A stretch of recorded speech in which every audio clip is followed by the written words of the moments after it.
finalmente, el último eje de política de este eje de gobierno es lo que hace a una macroeconomía estable y sensible al género, con un presupuesto austero y volcado a programas sociales, en donde con claridad debemos mantener la estabilidad macroeconómica,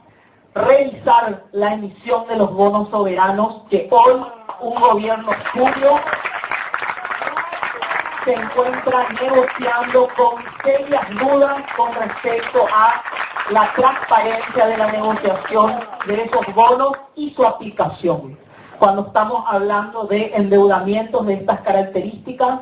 claramente la aplicación de esa deuda es clara, debe ser clara y transparente para toda la ciudadanía, de manera que mañana no estemos pagando aquellas deudas que finalmente han ido a parar a los bolsillos de algunas personas que se encuentran coyunturalmente y en este caso de facto en el poder.